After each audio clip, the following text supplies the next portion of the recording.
On this channel, we like to talk a lot about sets which LEGO has released and we could actually go out and buy. But today, let's switch it up. Let's talk about what could have been.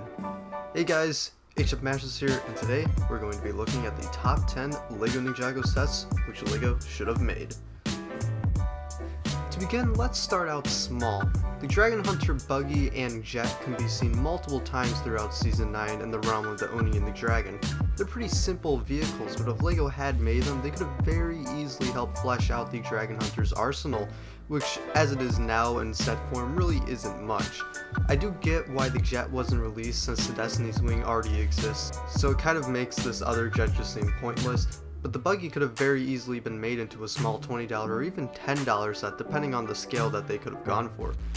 But with that said, these vehicles really aren't too important, so it isn't that disappointing that we did miss out on them. The airship from Hands of Time was actually a pretty important vehicle as far as plot goes, but it never made it into set form. It was consistently used by Crux and Acronics as transportation and even led them to getting the final Time Blade. The ship also had a cool design which was essentially a Vermilion style boat but with a giant propeller in the back. I can sort of see why LEGO skipped on this set when compared to the sets we got, but for something with as much screen time as this, it's surprising they skipped down on it. But I guess we'll always have this poly bag as the closest thing. Klaus's mech was only used for a short period of time to fight the Electromech, but it's surprisingly good. When I go back and look at the sets that LEGO actually chose to make for the Anachondri, it just leaves me scratching my head. Sure, they do offer more variety to the line, but the mech would have been so much cooler to have than something like the Chondri Copter. But hey, at least we got another poly bag. Borg Tower is something that I completely understand skipping out on for LEGO. It's absolutely huge and required to be made pretty big to be done right. But come on, that thing is awesome. Not to mention that Borg Tower was one of the most frequent and important places in Rebooted. It's where the ninja went to get their Techno Blades and new Geese. It's where they entered the Digiverse to fight the Overlord, and it was even the Overlord's headquarters.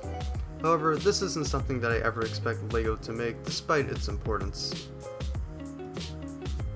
Okay, come on LEGO, where was this mech? You gave us sets like the Warrior Bike and the Garmatron over this? Why? Sure, it was used in only one episode, but like seriously, look at it. I honestly have no idea why this wasn't made. The Garmatron was made even though it had almost no significance whatsoever, and this mech could have easily fit the $50 slot, and it probably would have been much better. It just seems like a major missed opportunity to me. So the Fang Pirate Train was actually going to be made, but it was cancelled in the prototype stage. Why this set was cancelled, I have no idea, but we do have an image of what this set would have looked like, and man does it look great. It's surprisingly big, spanning over 5 cars, and although 4 of them are the same build, that's still pretty significant. It also does have a Technic Shooter for functions, so that's cool. The set also had a major presence in the show, being featured for an entire episode, although they did change it into a bus for some reason. Being able to see what this set would have been is pretty disappointing, knowing kind of what we missed out on here. This one doesn't really need much of an explanation. The Preeminent was essentially the Great Devourer of Possession, but for some reason it never got made. The design is pretty simple, and it could have been done at a smaller scale, even possibly as a side build in the City of Styx or Final Fight of the Destiny's Bounty. And for something as important as the Preeminent was, it's surprising that a set of it never got to see the light of day, even though it was literally like the final boss for Possession. The lost city of Ouroboros was one of the most important parts of Rise of the Snakes. It was where Lloyd was held captive, where the ninja fought Samurai X, and most importantly, it's where the Great Devourer was awoken. Yet despite its importance, we never got anything close to it in set form. If LEGO were to have made this set, they could have very easily made it a Dragon Pit-like build, which could have had the snake statue for the Fang Blades, and a little bit of an arena build on the bottom, and maybe some stands for the snakes. Overall, this would have been a very cool set, and we kind of did get the statue a little bit, but it's a very poor representation, and a very big disappointment.